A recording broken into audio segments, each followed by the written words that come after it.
Hi Cancer! Welcome po sa ating channel at ito ay inyong daily gabay tarot reading for December 16, 2024. Please be reminded kung naka-resonate kayo, comment down. Kung hindi kayo naka-resonate, ibigay nyo pa sa iba kasi general reading po ito. This is for you, Cancer, ngayong December 16, 2024.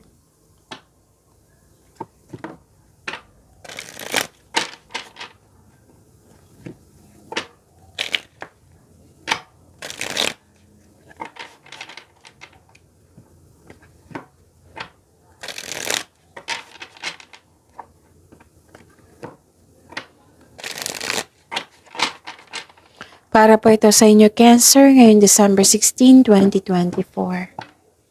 Maraming salamat po sa inyong patuloy na suporta at maraming salamat din po sa mga hindi nag-skip ng ads.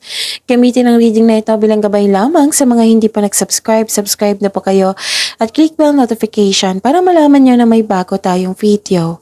Para sa mga gusto magpa-reading po, may lumabas dyan sa screen nyo ngayon. Panoorin nyo po at sundin ang instruction. Calling the attention sa mga suki ko dito na Cancer, open na po inyong monthly gabay tarot reading for December 2024. May 6 months from now reading tayo at love life reading po. So message me Cancer for schedule. Maraming salamat po. Spirits Guide, mga ganap po para kay Cancer ngayong December 16, 2024. I need 2 cards po.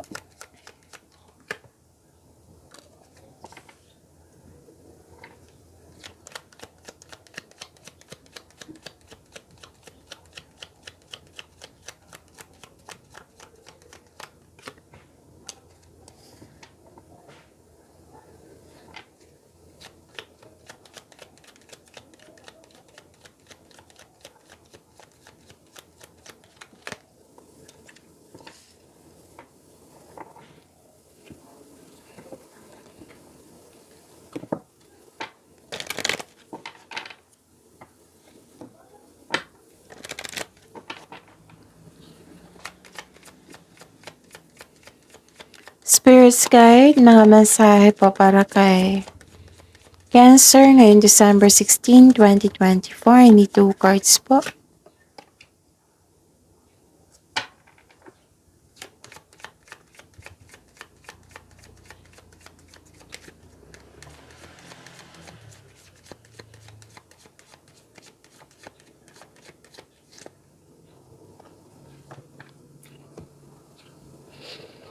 Okay. Cancer, ngayong December 16, 2024. Nakikita ko dito na may travel. Pwedeng may lakad kayo ngayon or travel sa malayong lugar. Pwede din new journey ito, adventure, or bakasyon. Pwedeng nangyari na ito ngayon or plano pa. Tapos nakita ko dito na bibigyan mo na ng aksyon yung matagal mo ng plano, desisyon, ideas. Nakita ko rin dito na may kausap ka. Pwedeng mentor mo ito, advisor, mother figure, boss, or amo. Kasi may nakita kong mother figure dito eh. Nag-uusap po kayo regarding sa big business or sa inyong career and finances. May nakita ko ditong authority, power, and protection.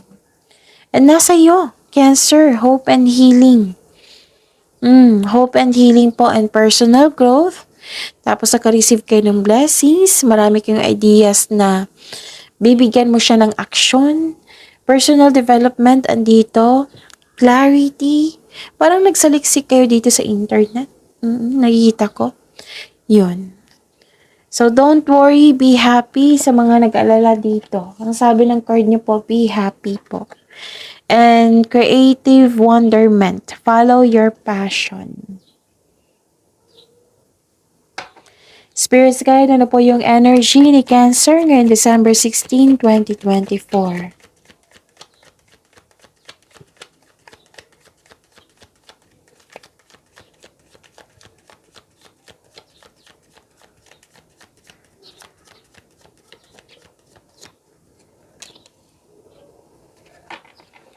And the clarification of this card po.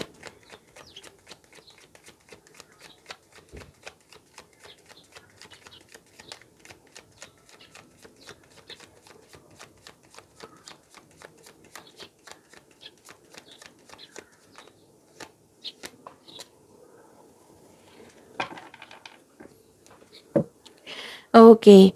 Kung may narinig o may nakita kayong repeating message, meaning to say, pinupush siya ng card sa inyo kasi ang ilan sa inyo hindi pa binigyan ng atensyon na kung maaari din po, bigyan niyo po ng solusyon at aksyon.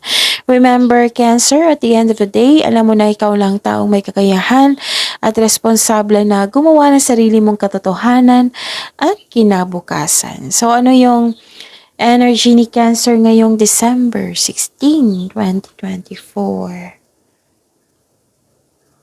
Okay. Nakikita ko dito na nagkaroon ng kawalang interes, pagwawalang kilos po.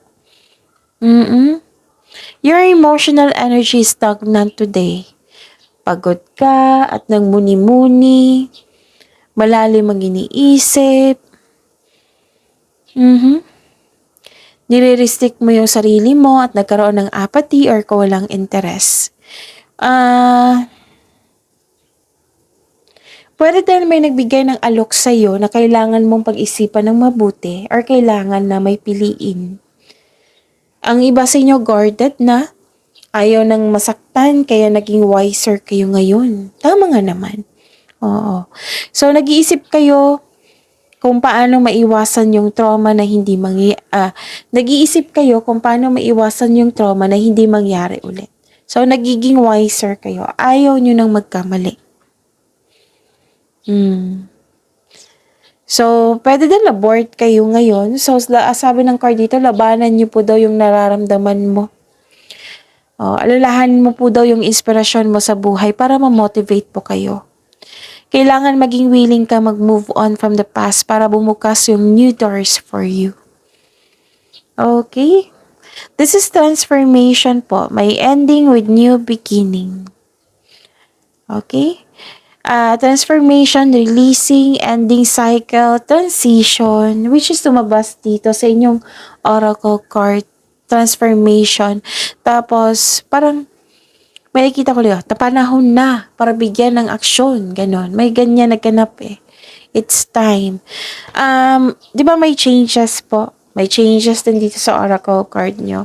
Itong changes na ito, huwag kayong mag-alala kasi this is necessary change para sa ikakabuti mo. Okay?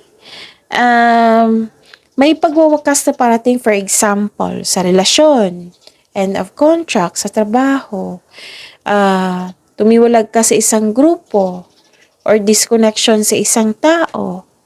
Nagpasya ka na to let it go. To let go para magkaroon ng transformation. Ilan sa inyo may parating na new beginning sa buhay, magkakaroon po ng transformation. Pwede din nilet go mo yung opportunity. Again, pwede din nilet go mo yung opportunity dahil sa hindi mo na kailangan. May nakita ko ditong paglilipat po. Paglilipat, pwede paglilipat ng work, bahay, lokasyon, negosyo, ganun. So, growth always means leaving something behind. Hindi po easy process yung may iwan, di ba? Pero mas gagawin mo dito yung pagbabago para sa ikakabuti mo, which is good. Okay? Yun. Pwede yung career change ito. Pwede yung transformation sa inyong connection sa isang tao. Paglilipat ng lokasyon.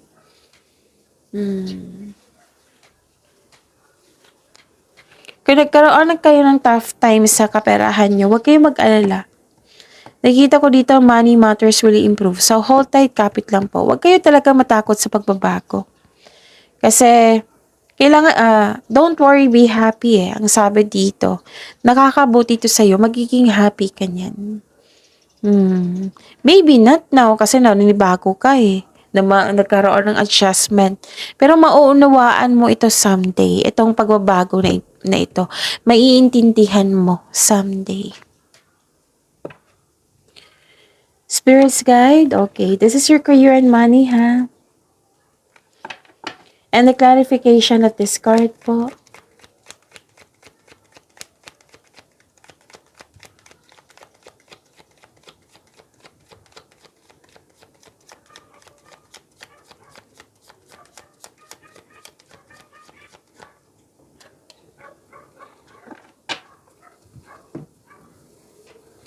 Okay.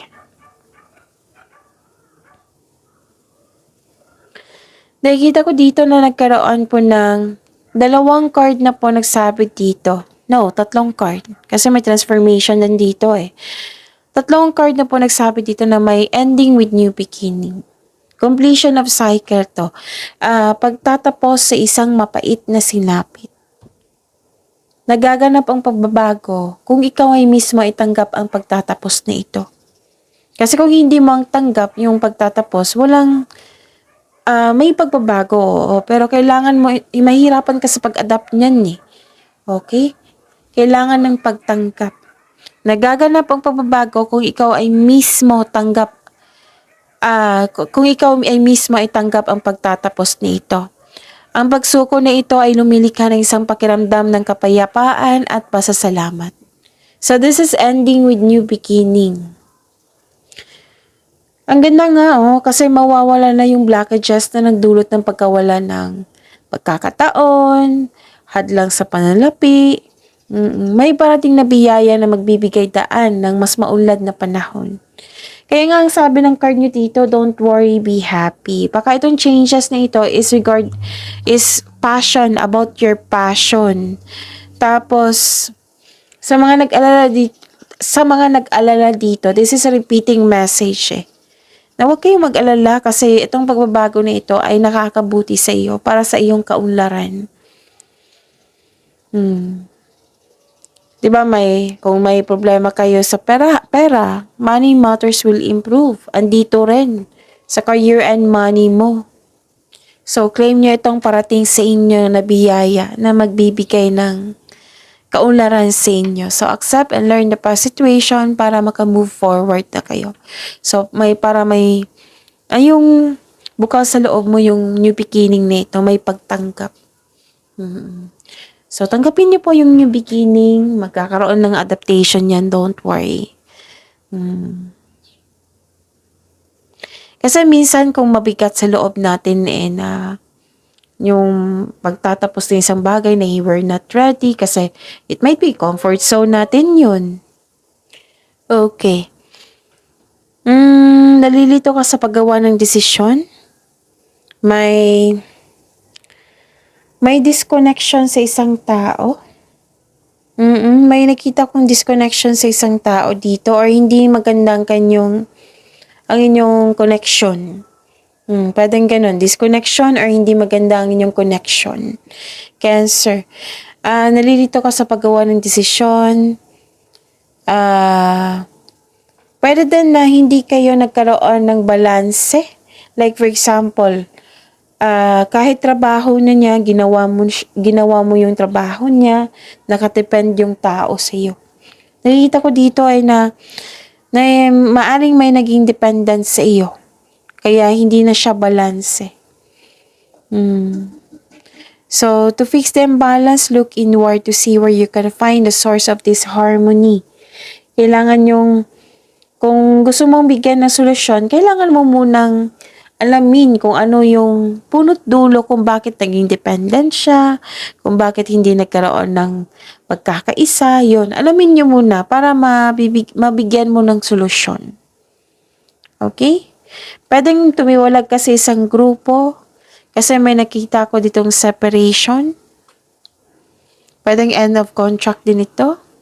Pwede din may nag-promise na hindi nabigay, nagkaroon ng overcommitment. Yun. Kung nalilito ka sa paggawa ng desisyon, marahil hindi ka nakagawa ng konkretong plano. Kasi kung magkakaroon ka ng konkretong plano, hindi ka na magkakaroon ng doubt or hesitation. Magiging confident ka na niyan. Spirits Guide, Love Life, Self-Love, Partnership, and Romance ni Cancer ngayong December 16, 2024.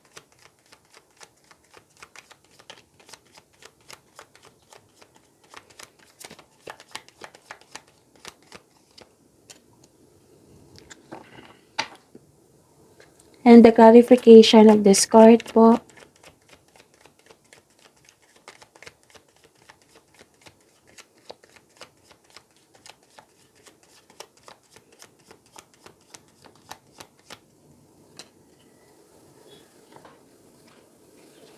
Okay.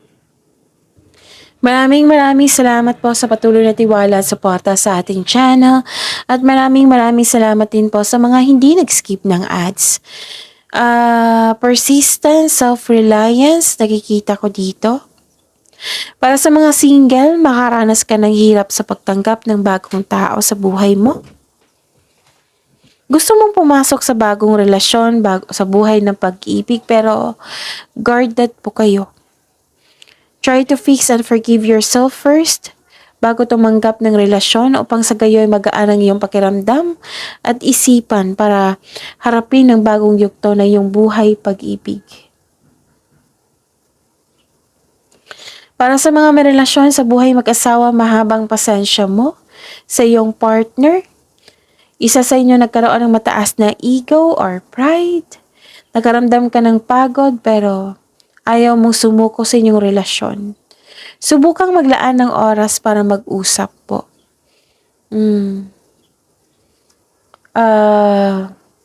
Subukang maglaan ng oras para mag-usap kayo tungkol sa inyong hinanaing.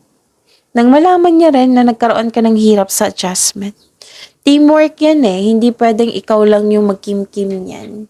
Yung kim-kimin mo lang na hindi niya alam kung ano yung, wala siyang idea na ano yung concern mo. So, kailangan ng communication dito kasi relasyon, buhay mag-asawa is a teamwork yan. Teamwork po yan. Okay? So, hindi pwede na, bigyan ko na lang ng pasensya pa rin. Pwede mo siyang sabihan, nahihirapan ka sa pagbigay ng pasensya kasi ganito na. Hindi ko na nagustuhan. Hindi naman lahat ng na kailangan kayo ang kikilos. Kailangan din siya. Teamwork. Okay? May posibleng may atake sa'yo bagamat ikaw ay handa. Posibleng may hamong parating like delay, or yun, may tao talagang hindi totoo sa inyo dito. Nakaramdam ka ng pagod at handa ka ng sumuko, pero sabi mo ayaw mong sumuko. Oo. So, move forward, bigyan ng aksyon yung mga dapat bigyan ng aksyon. So, yung solusyon, yung dapat kung kailangan kausapin mo na. Okay? Ano ba?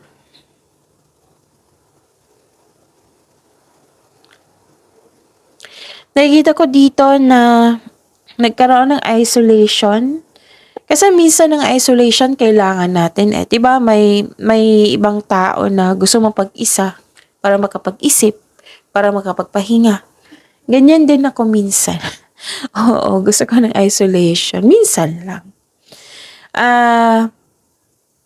Nahihirapan kayong magbigay ng trust. Nahihirapan kayo magbigay ng trust. Pero alam niyo ba, sabi ng card dito, kailangan mo ng kausap, kailangan mo may kasama. So the advice is, it's time to reach out for support and connection. Mag-connect po daw kayo sa inyong intuition. Kung hindi nyo pa alam kung paano mag-connect sa inyong intuition, i-search nyo po sa Google. I-search nyo on how to connect to your intuition kasi maraming paraan yan. Si intuition pala siya yung magsasabi sa inyo kung sino yung taong hindi totoo sa inyo, kung may nangyari na kailangan mong malaman. Siya din yung magsasabi kung ano yung next action mo. Siya din yung magsasabi kung saan yung right path patungo sa success. Okay?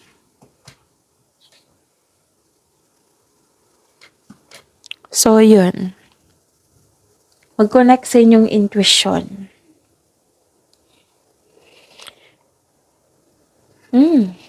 Yun, maraming blessings po. So, pag-imanin nyo po yung blessings na binigay sa inyo. Dito tayo mag-focus sa makontrol natin. Huwag kayong mag-focus sa hindi nyo makontrol. Instead, i-pray nyo. Okay? I-pray nyo kay God. Tapos yun. I think nasabi ko na lahat. Cancer. See you tomorrow. Please like, subscribe, and click the button for notification para updated po kayo sa daily tarot reading natin. Maraming salamat.